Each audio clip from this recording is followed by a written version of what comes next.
شهر رمضان الذي أنزل فيه القرآن هدى للناس وبينات من الهدى والفرقان. الحمد لله والصلاة والسلام على رسول الله صلى الله عليه وآله وصحبه وسلم.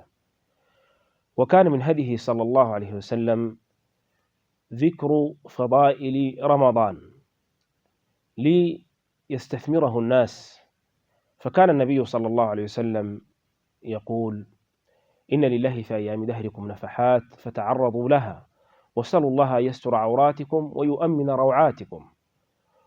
وروى أبو هريرة أن النبي صلى الله عليه وسلم قال: إذا كان أول ليلة من رمضان صفدت مردة الشياطين وفتحت أبواب الجنة فلا يغلق منها باب، وأغلقت أبواب الجحيم فلا يفتح منها باب، ويزين الله سبحانه وتعالى في كل يوم جنته، وينادي مناد: يا باغي الخير أقبل ويا باغي الشر أقصر، ولله عتقا من النار وذلك كل ليلة، أو كما قال عليه الصلاة والسلام. إذا كان أول ليلة من رمضان صفدت الشياطين ومردة الجن فلا يصلون إلى ما يصلون إليه في غير رمضان، إما أنها صفدت حقيقة، وإما أنها قل نشاطها وقل إغواؤها لكثرة الخير في رمضان وأسباب المغفرة.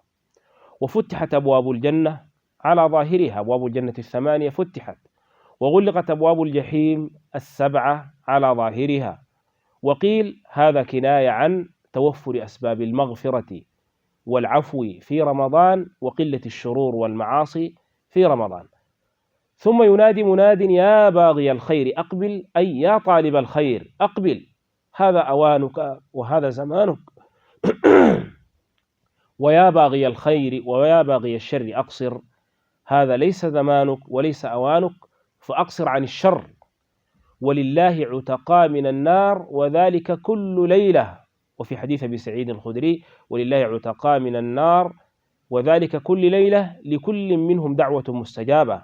هذه فضائل عظيمة جدا لهذا الشهر المبارك، نسأل الله سبحانه وتعالى يعيننا على اغتنامه.